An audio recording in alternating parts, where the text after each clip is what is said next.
بسم اللہ الرحمن الرحیم، اللہم صلی علی محمد وعلی آل محمد۔ میرے دوستو، آج آپ کے سامنے بنی اسرائیل کی تاریخ لے کے حاضر ہوا ہوں۔ انشاءاللہ اس کے کچھ قسطوں کے اندر، کچھ پارٹ کے اندر یہ آپ کے سامنے جو ہے ہسٹری میں مکمل کرنے کی کوشش کروں گا۔ یہ جو ہسٹری ہوگی جو میں آپ کے سامنے بیان کروں گا، یہ کچھ زیادہ ڈیپ نہیں ہوگی اور ایسی بھی نہیں کہ اس میں کچھ بھی بیان نہیں کرا جائے گا، بلکہ اس کے اندر میں بنی اسرائیل کی تاریخ آپ کے سامنے مختصر طور پر اور جامع انداز میں بیان کرنے کی کوشش کروں گا۔ یہ ہسٹری جو ہے نا، انشاءاللہ اس کا پہلا پارٹ آج آپ کے سامنے، پہلا ایپیسوڈ آج آپ کے سامنے ڈل رہا ہے۔ اس کے بعد دھیرے دھیرے کر کے 3 یا 4 یا 5 پارٹ کے اندر میں آپ کے سامنے جو ہے نا یہ بنی اسرائیل کی تاریخ جو عیسیٰ علیہ السلام تک وہ مکمل کروں گا۔ اور اگر آپ لوگوں کا فیڈ بیک اچھا آیا تو میں اس کے بعد بنی اسرائیل کی عیسیٰ علیہ السلام کے بعد سے لے کے اب تک کی تاریخ بھی بیان کرنے کی کوشش کروں گا۔ سب سے پہلے دیکھیں، تقریباً 2200 قبل مسیح یعنی بیفور کرائسٹ بی سی کے اندر ابراہیم علیہ السلام کی پیدائش ہوتی ہے۔ اور نامی شہر یعنی عراق کا ایک شہر تھا، اس کے اندر ابراہیم علیہ السلام کی پیدائش ہوئی۔ ابراہیم علیہ السلام سے ہی بنی اسرائیل کا جو ہے نا پورا کا پورا شجرہ چلتا ہے، تو وہ آج آپ کے سامنے بیان کر رہے ہیں۔ ابراہیم علیہ السلام آپ جانتے ہیں، سیرت میں سنتے رہتے ہیں ابراہیم علیہ السلام کی، جب ذوالحج کا مہینہ آتا ہے تو بقرعید کے متعلق آپ ابراہیم علیہ السلام کی سیرت بھی سنتے رہتے ہیں، تو اس کو میں جو ہے نا تھوڑا اسکپ کروں گا۔ ابراہیم علیہ السلام جب اپنے عراق سے اپنے اور سے جو وہاں سے ہجرت کری، تو وہاں سے ہجرت کر کے سب سے پہلے آپ جو ہے نا شام کے علاقے فلسطین کے اندر آئے۔ فلسطین میں آپ کچھ ٹائم رہے، اس کے بعد آپ نے مصر کا رخ کرا، یعنی فلسطین میں رہے، پھر اس کے بعد آپ نے مصر کا رخ کرا۔ مصر کے اندر آپ جانتے ہیں کہ وہاں کے بادشاہ نے حضرت سارہ علیہ السلام کو اس پر گندی نظر ڈالنے کی کوشش کری، لیکن اللہ تبارک تعالیٰ کی طرف سے معجزہ ہوا، اور جو ہے وہ بادشاہ پھر ابراہیم علیہ السلام کی جو ان کے کردار سے اور ان کی جو اللہ تبارک تعالیٰ کے معجزے سے ہیبت میں آ کے وہ ان سے متاثر بھی ہوا، اور بعد میں روایت میں الگ الگ آتا ہے کہ اپنی لونڈی یا اپنی بیٹی ہاجرہ کو جو ہے نا ان کے عقد میں بھی دے دیا۔ پھر وہ حضرت ہاجرہ، اصل لفظ تو حاجر ہے لیکن ہم عام طور پر زبان پر ہاجرہ ہے، تو میں ہاجرہ لفظ آپ کے سامنے بیان کروں گا۔ حضرت ہاجرہ کو لے کے وہاں سے چلے ہیں اور پھر وہ واپس فلسطین آ گئے۔ پھر وہاں پر ابراہیم علیہ السلام کو پہلا بیٹا ہوا اسماعیل علیہ السلام کی شکل کے اندر۔ یہ جو ہے حضرت ہاجرہ علیہ السلام کی بطن سے ہوا، یعنی اسماعیل علیہ السلام کی جو والدہ تھی وہ حضرت ہاجرہ تھی۔ حضرت ہاجرہ علیہ السلام کے جب بیٹا ہوا، پھر اس کے بعد اللہ کے حکم کے مطابق ابراہیم علیہ السلام اپنے بیٹے، اپنے لخت جگر اور اپنی بیوی کو مکہ وہاں پر چھوڑ گیا۔ پھر اس کے بعد وہ آئے تو ان کے دوسرا بیٹا ہوا تقریباً 14 سال بعد 14 سال بعد ان کا دوسرا بیٹا ہوا، یعنی ان کے اسحاق علیہ السلام کی جو ہے ولادت ہوئی۔ پھر اس کے بعد ایک آپ کے بھتیجے بھی تھے جو آپ کے ساتھ ہجرت کر کے عراق سے نکلے تھے، ان کا نام تھا حضرت لوط علیہ السلام۔ یہ 3 شخص تو یہ تھے، اور چوتھے ابراہیم علیہ السلام۔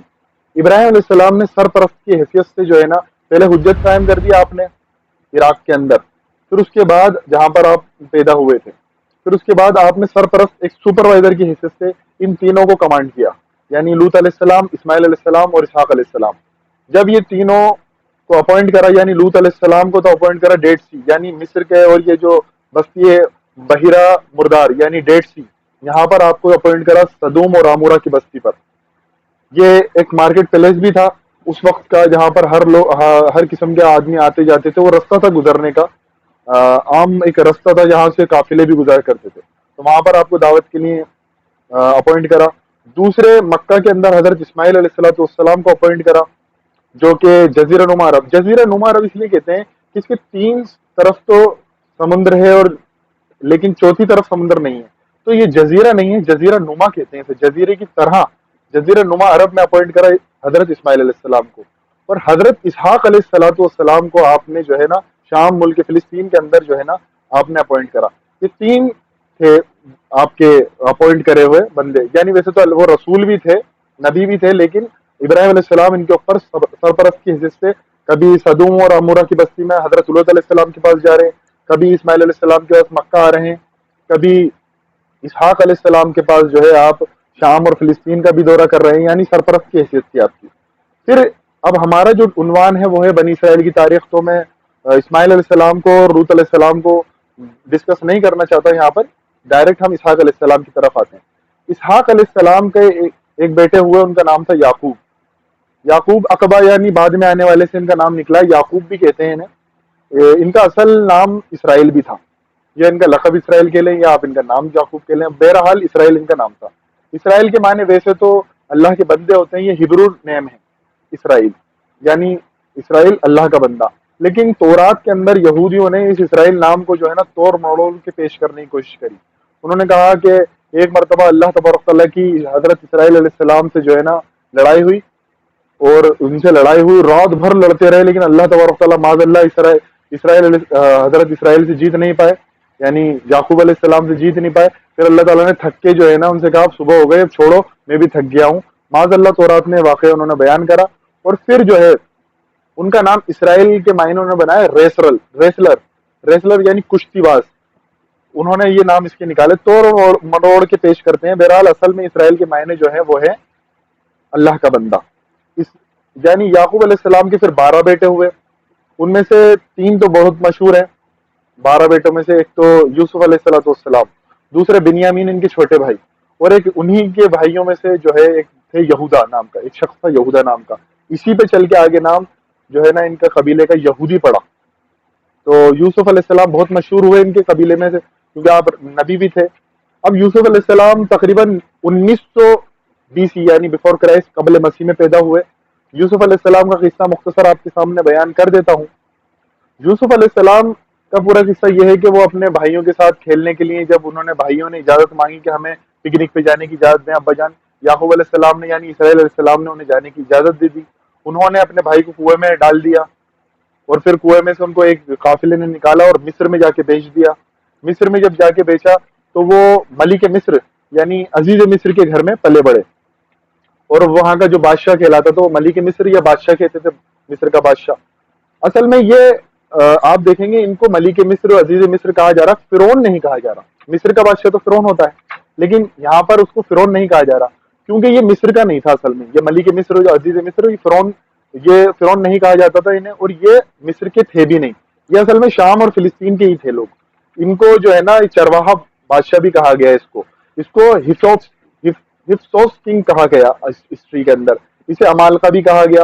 ہفسوس کنگ یعنی چرواہا بادشاہ، اس کو ہسٹری میں کہا گیا۔ یہ شام کا ہی تھا۔ جب مصر کے اندر جب ایک مرتبہ خانہ جنگی ہو رہی تھی یوسف علیہ السلام کی پیدائش سے کچھ وقت پہلے، تو وہاں پر انہوں نے دیکھا کہ موقع اچھا ہے، وہاں جا کے انہوں نے تختہ پلٹ کر دیا اور وہاں پر جا کے قابض ہو گئے، اور مصر میں آ کے انہوں نے اپنی حکومت قائم کری۔ اس لیے یوسف علیہ السلام کو بھی جانتے تھے، پہچانتے تھے کہ یہ عربی لوگ ہیں، اور یہ خود بھی عرب کی تھے۔ تو انہوں نے یوسف علیہ السلام کو اپنے گھر میں بھی رکھا، پالا پوسا۔ پھر اس کے بعد زلیخا کی نیت یوسف علیہ السلام کیونکہ خوبصورت تھے ان پر خراب ہوئی، تو یوسف علیہ السلام کو بہرحال ان پر غلط الزام لگا کے 7-8 سال کے لیے آپ کو جیل میں ڈال دیا گیا۔ 7-8 سال میں جیل میں ڈالا گیا، پھر اس کے بعد انہوں نے خواب کی تعبیر بتائی، اس کی بنا پر انہیں رہا کر دیا گیا، اور بعد میں انہیں فائنینس منسٹر، اور کچھ لوگ تاریخ دان کہتے ہیں خود وہ بادشاہ بھی بن گئے۔ بہرحال یہ جو ہے نا اختلافی ٹاپک ہے، تو بادشاہ بنے یا فائنینس منسٹر، بہرحال بنی اسرائیل کی حالت جو ہے بہت اچھی تھی وہاں پر۔ پھر یوسف علیہ السلام نے اپنے پورے خاندان والوں کو شام سے یعنی فلسطین سے بلا لیا۔ کہاں پر؟ مصر کے اندر۔ جب وہ وہاں پر ایک بڑی اقتدار انہوں نے حاصل کر لیا، تو یوسف علیہ السلام جب اقتدار میں آ گئے تو انہوں نے اپنی پوری فیملی کو، پورے خاندان کو، بنی اسرائیل کو، رشتہ داروں کو، سب کو جو ہے مصر بلا لیا۔ اسی لیے بنی اسرائیل آپ دیکھیں گے تھے تو فلسطین کے، لیکن یہ جب شفٹ ہوئے ہیں تو یہ مصر میں آ گئے، اسی لیے موسیٰ علیہ السلام انہیں چھڑانے کے لیے مصر آئے۔ مصر میں اللہ تبارک تعالیٰ نے موسیٰ علیہ السلام کو مبعوث کیا۔ تو ہوا یہ کہ پھر اس کے بعد یوسف علیہ السلام کی وفات بھی ہو گئی۔ یوسف علیہ السلام نے مرنے سے پہلے ایک وصیت کری کہ جب بھی تم اپنے گھر جاؤ یعنی اپنے وطن جاؤ، تم یہاں سے چھوڑ کے بنی اسرائیل، میرے جسم کو یعنی میرے قبر میں دفنا دیا تھا، لیکن میرے جسم کو، میری لاشے کو ساتھ لے کے ضرور جانا۔ یہ وصیت کری تھی یوسف علیہ السلام نے۔ ہوا یہ کہ تقریباً کچھ سالوں بعد وہاں ایک ریولوشن برپا ہوئی، کیونکہ وہاں پر عربیوں نے قبضہ کر رکھا تھا مصر پر، تو وہاں پر ایک ریولوشن برپا ہوئی، اور انہوں نے جو ہے نا قبطی جو مصری لوگ تھے اصل میں، انہوں نے ایک جو ہے انقلاب برپا کرا، اور اس کے بعد تختہ پلٹ کر دیا عربیوں کا، اور وہاں پر انہوں نے جو یہ ہفسوس کنگ جو تھا چرواہا بادشاہ جسے امالکا بھی کہا گیا، اسے تو مار دیا، اور باقی لوگوں کو بھگا دیا اس کے خاندان کے، لیکن بنی اسرائیل کو انہوں نے قیدی بنا لیا۔ تقریباً 240 سال ان کو جو ہے قید میں رکھا بنی اسرائیل کو انہوں نے۔ پھر یہ جو لوگ تھے نا قبطی، جب یہ حکومت میں آئے تو انہوں نے اپنے بادشاہ کا لقب جو ہے نا فرعون رکھا۔ جیسے نمرود بادشاہ عراق کا تھا تو اس کا نام لقب جو تھا نمرود تھا، نام تو کچھ اور تھا۔ اسی طرح سے آپ دیکھیں گے کیسر اور کسرا، یہ نام نہیں تھے، یہ ان کے اپادھی تھے، ان کی اپادھی تھی، یعنی یہ بنتے تھے تو ان کو یہ کہا جاتا تھا۔ جیسے ہمارے دیش کا اگر کوئی پرائم منسٹر بنے گا تو اسے پرائم منسٹر کہا جائے گا، لیکن نام اس کا کچھ اور ہوگا۔ اسی طرح سے وہاں پر یہ نام دیا گیا فرعون۔ پھر اس کے بعد موسیٰ علیہ السلام کی پیدائش ہوتی ہے۔ 240 سال بنی اسرائیل کو قید میں رکھا گیا، کیونکہ یہ بہت انٹیلیجنٹ لوگ تھے تو انہیں قتل نہیں کرا گیا، انہیں دیش بدر نہیں کرا گیا، بلکہ انہیں غلام بنا لیا گیا، کیونکہ چیف ورکر مل رہے تھے انہیں بالکل کم پیسوں پر کام کرنے والے، تو انہوں نے ان کو غلام بنا لیا۔ اور اس کے بعد تقریباً 240 سال ان کو قید میں رکھنے کے بعد موسیٰ علیہ السلام کی ولادت ہوتی ہے 1400 قبل مسیح، یعنی BC بفور کرائسٹ 1400۔ یہاں سے کے بعد انشاءاللہ اگلا پارٹ میں آپ کے سامنے اگلی دفعہ بیان کروں گا۔ اللہ تبارک تعالیٰ سے دعا ہے کہ اللہ تبارک تعالیٰ ہمیں اس سیریز کو مکمل کرنے کی توفیق عطا فرمائے۔ وآخر دعوانا الحمدللہ رب العالمین۔